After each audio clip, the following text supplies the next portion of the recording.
Ya betul, yaitu NII, Negara Islam Indonesia. Ini sejak tahun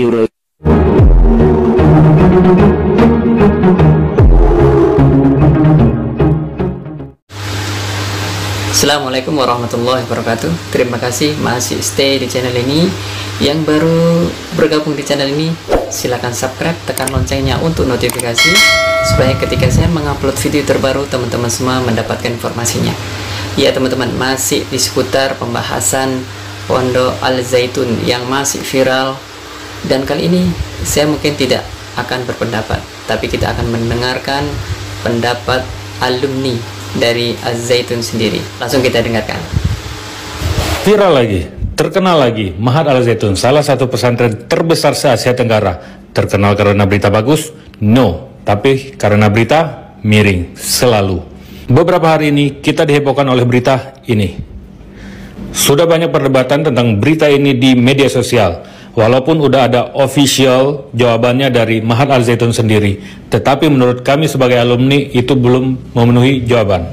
Karena satu, sebaik-baiknya soft wanita adalah di paling belakang dan sebaik-baiknya soft laki-laki adalah di paling depan. Kenapa kalau ada pilihan terbaik, kenapa pilih yang dibolehkan atau makruh? Satu. Dua, mengapa softnya jarang-jarang sedangkan dianjurkan ketika sholat berjamaah soft itu harus rapat dan lurus agar sempurnanya sholat? Oke, jawabannya karena masih mempraktekkan protokoler COVID-19. By the way, kita hargain jawaban itu. Tapi, kenapa waktu sholat safnya jarang-jarang, tapi setelah sholat ada acara makan-makan, tapi rapat-rapat? Lebih penting manakah, sholat atau makan-makan? Tiga, kalau kalian perhatikan ada satu orang ketika sholat berjamaah, ada satu orang yang duduk, yaitu beliau adalah CH Simanulang, yaitu orang Kristiani. Kenapa mesti ada di situ? Toleransikah? Emang harus begitu banget ya? Oke, kami sebagai alumni sebenarnya juga terbebani dengan hal-hal seperti ini. Ya karena kami alumni Al Zaitun ini ya punya ikatan seenggaknya dengan Al Zaitun ya, karena itu alma mater kami. Kami terbebani saat kami dipertanyakan oleh keluarga kami, dipertanyakan oleh lingkungan kami, yang sebetulnya berita-berita tentang miring yang seperti ini itu udah ada dari dulu, dan itu terus-terus ditanyakan ketika Al Zaitun terkenal seperti saat ini. Itu bikin kami pusing. Jadi menurut kami, stoplah bikin sensasi-sensasi yang bikin orang memancing untuk mempertanyakan Al Zaitun itu siapa, dari mana, apa, dan bagaimana. Please dong, jangan bikin sensasi terus. Masa kita alumni dibebani hal-hal kayak gini? Masa situ yang bikin sensasi, kita yang harus nyebokin? Thank you. Ya, itu teman-teman. Sekarang kita akan mendengarkan video pengakuan bapak-bapak yang pernah bertemu mantan orang NII. Hayya 'alas shalah. Hayya 'alas shalah. Ini hanyalah sebagian kecil dari apa yang sesungguhnya tengah terjadi di Al Zaitun ini. Memang pesantren termegah di Asia, berdiri di atas lahan 1.200 hektar, itu di Indramayu, dan 200 hektar diantaranya digunakan untuk pendidikan.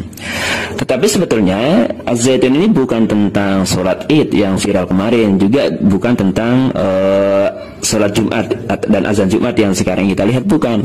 Tetapi ada sebetulnya yang menurut saya jauh lebih berbahaya, jauh lebih mengerikan dari apa yang kita bayangkan tentang Al Zaitun.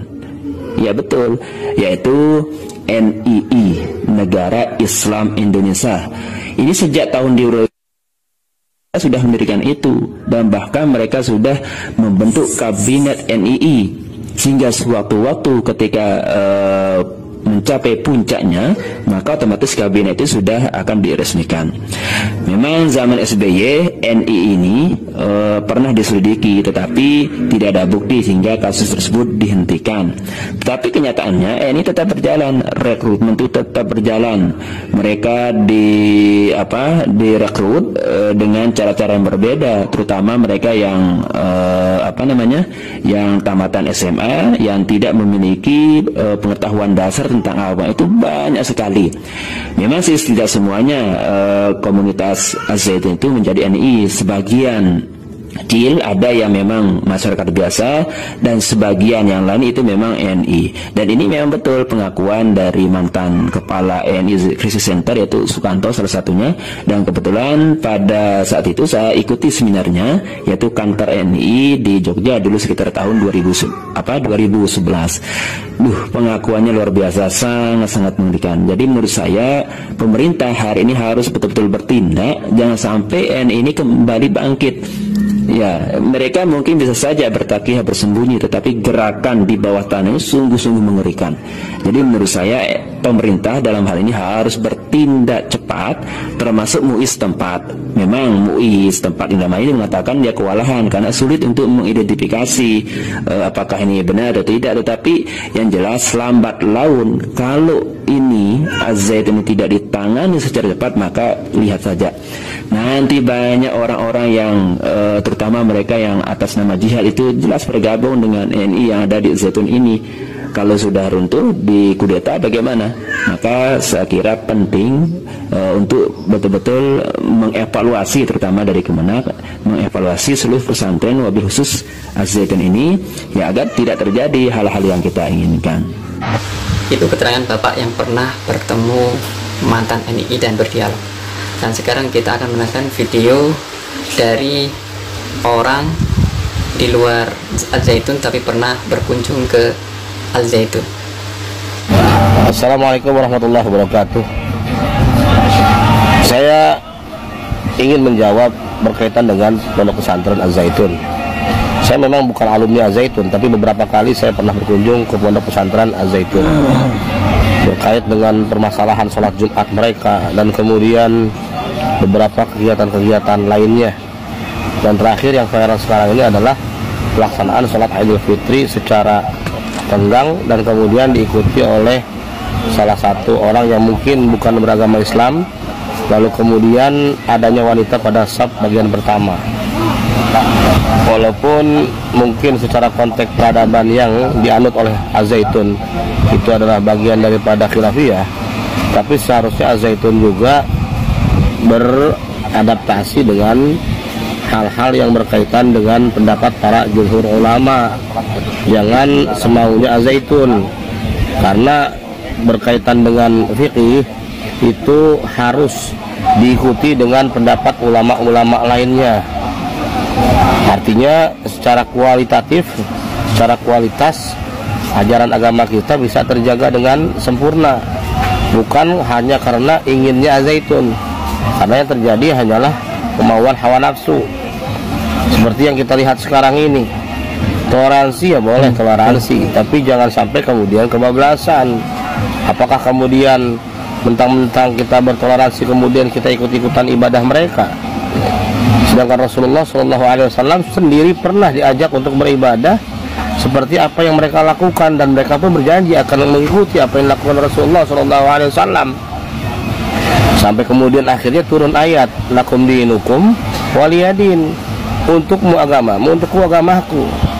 Jadi berkaitan dengan ubudiyah, berkaitan dengan ibadah tidak ada toleransi. Adapun yang berkaitan dengan muamalah, transaksi, jual beli segala macam, silahkan saja kalau memang itu dianggap perlu. Tapi yang berkaitan dengan ubudiyah, Az-Zaitun jangan coba-coba memasuki ranah syariat yang sudah bersifat tetap hukumnya.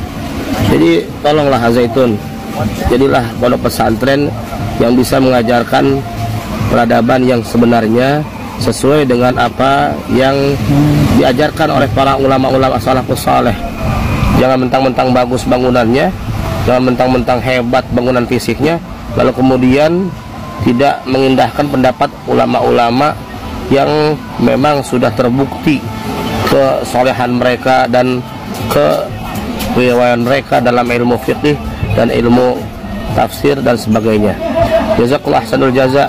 Wallahul muwaffiq ila aqwamit thariq. Assalamualaikum warahmatullahi wabarakatuh. Ya teman-teman, dari ketiga video tadi banyak keterangan yang kita ambil, dan saya tidak mau memberi banyak pendapat karena sudah sering kemarin, video kemarin sudah banyak mengulas. Tapi saya menunggu ulasan teman-teman, pendapat teman-teman di kolom komentar. Saya tunggu komentarnya. Terima kasih semuanya sudah bergabung. Yang baru bergabung silahkan subscribe, tekan loncengnya untuk notifikasi supaya ketika saya mengupload video terbaru teman-teman semua mendapatkan informasinya. Kesalahan semuanya, kata-kata sepenuhnya dari saya, semua kebenaran dari Allah Subhanahu wa taala. Assalamualaikum warahmatullahi wabarakatuh.